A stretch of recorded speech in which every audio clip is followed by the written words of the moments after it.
그 그늘 아래 거주하는 자가 돌아올지라. 그들은 곡식같이 풍성할 것이며 포도나무같이 꽃이 필 것이며 그 향기는 레바논의 포도주같이 되리라. 새벽을 깨우는 거룩한 기도자 여러분, 하나님의 복된 생명의 이슬이 심령 안에 복되어 여러분의 삶으로 하나님의 영광을 드러내는 아름다운 승리로 펼쳐질 수 있기를 소망합니다. 이제 12월 15일 한 주간 동안 우리 요엘서의 말씀을 같이 나누게 될 것입니다.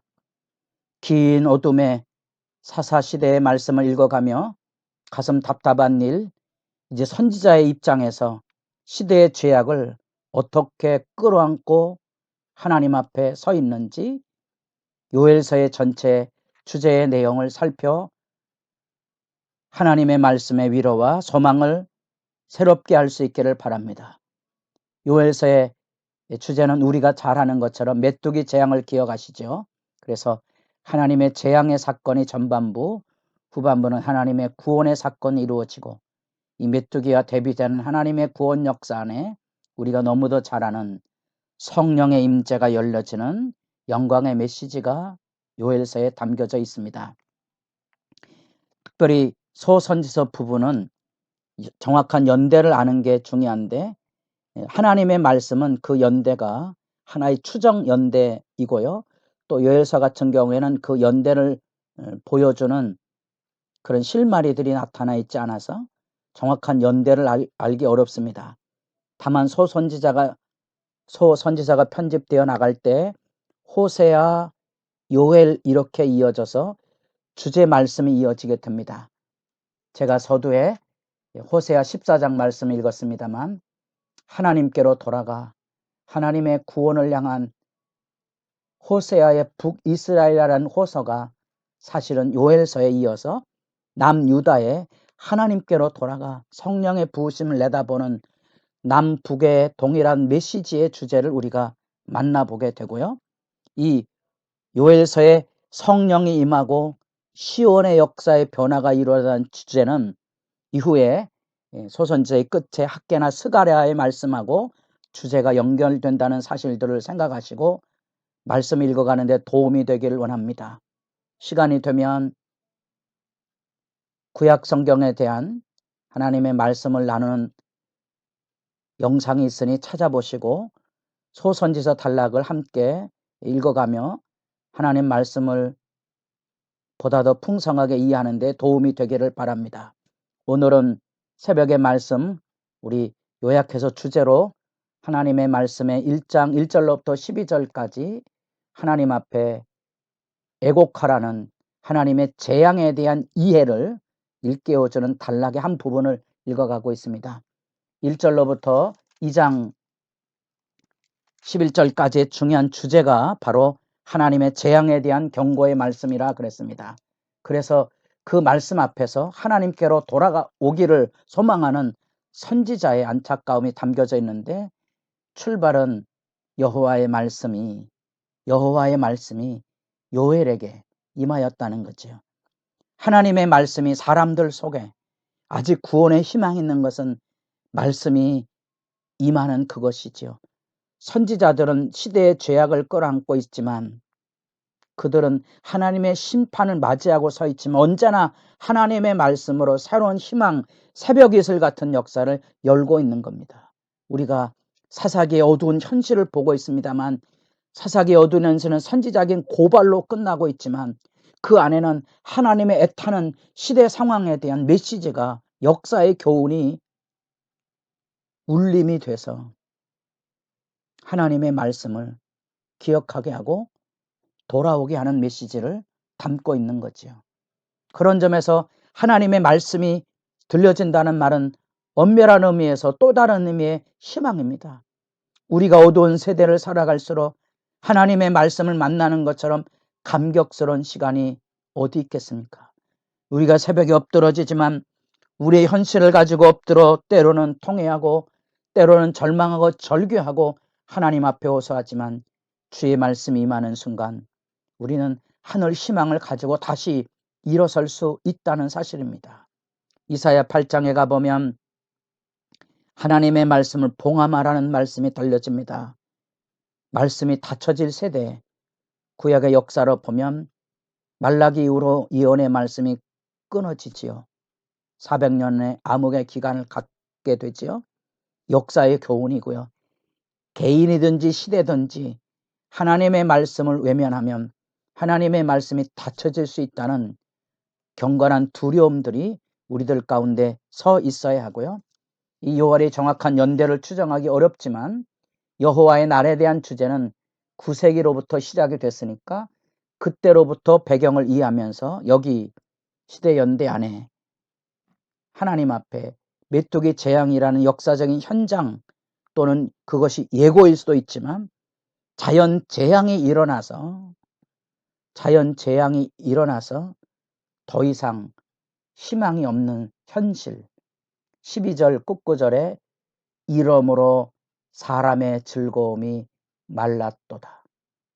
또 요엘서 1장 20절 들짐승도 주를 향하여 헐떡거리오니 시내가 다 말랐고 들의 풀이 불에 탔음이니라.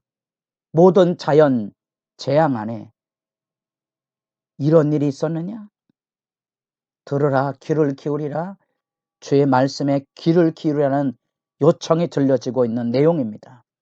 그 안에서 우리는 시대 현실의 재앙으로 메뚜기가 등장하고 그 메뚜기 재앙을 통하여 여기에 팥종이, 메뚜기, 느치, 황충 이런 말씀들은 그 메뚜기에 대한 다양한 묘사로 모든 메뚜기 종류를 말하게 되고요.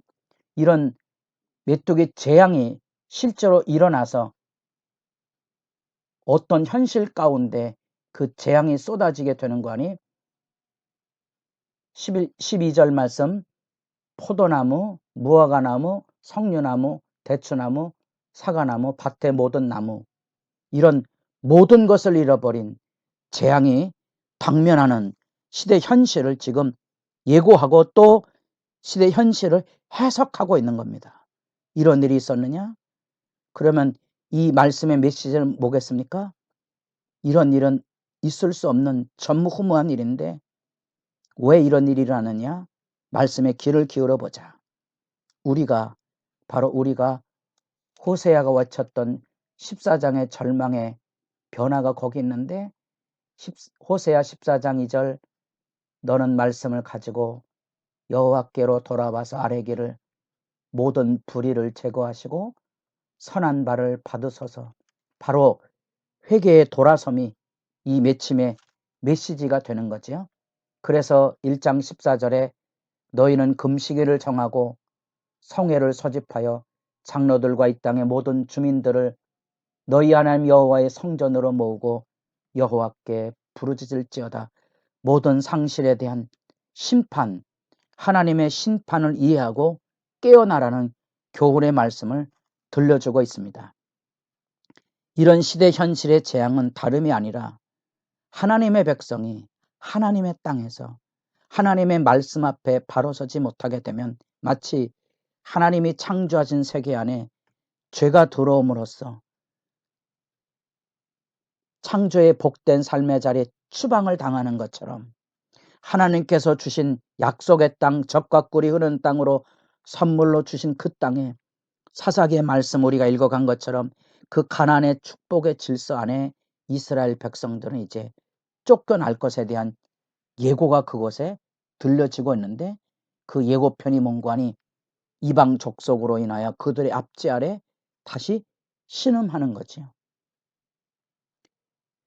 그래서 하나님의 백성이 자기 본분을 지키지 못할 때 약속의 땅도 언약의 백성도 그 하나님이 주신 복된 질서를 다 잃어버리고 고통과 슬픔으로 떨어져 가게 될 것이라는 것을 들려주고 있는 거지요. 그래서 하나님의 백성이 본분을 다하지 못하게 되면 이 자연 만물조차도 신음하게 되는 황폐화의 저주로 떨어지게 될 것을 선지자들은 늘 일깨워주고 있는 거지요. 그런 점에서 우리는 살아계신 하나님의 말씀으로 귀 기울여 그 말씀으로 돌아가는 경건의 외침을 이런 말씀을 통하여 듣게 되고, 하나님의 말씀을 듣는 일들이 우리 삶의 경건의 질서가 되고 있다는 사실입니다. 다시나 말하면 바른 신앙이 뭡니까? 주님의 말씀을 들을 수 있는 거지요. 그것이 시대적인 교훈입니다. 우리가 하나님의 말씀을 듣고 그 앞에 회개하고 일어설 수 있을 때 우린 어두운 세대 안에 믿음의 등불을 들고 설 수 있는 예수 믿음의 증인의 삶을 살 수 있게 되고, 히브리서 11장에 나타난 믿음의 영웅들처럼 그들은 이 땅의 삶을 바라보고 사는 사람들이 아니고 보이지 않는 하나님의 나라 본향을 향하여 나아가는 자들, 마치 시대의 암울한 현실 앞에 경고하심을 받았던 노아는 그 말씀을 듣고 묵묵히 120년 동안 방주를 지어가는 그 사실, 아브라함은 하나님의 부름 앞에 갈 바를 알지 못하였지만 약속의 부름을 따라 믿음으로 하나님의 부름을 따라 나아갔던 것처럼 하나님의 말씀을 들을 수 있는가? 우리가 하나님이 주신 모든 복된 질서가 무너진 재앙의 현장을 앞두고선 요엘의 답답한 그 심령, 그 고통을 끌어안고 우리가 우리에게 주어진 삶의 자리 안에 내일이 보이지 않는 절망과 어두움이 우리 가운데 있을 때 우리가 할 수 있는 일이 무엇이겠습니까? 주의 말씀에 귀 기울여 주께로 돌아가야 되지 않겠습니까? 바이러스의 만연이 또 다른 위협과 절망으로 무너뜨려가는 시대 현실 앞에 저와 여러분, 하나님의 교회가 또다시 엎드려서 새로운 희망을 주님 앞에 만날 수 있기를 바랍니다.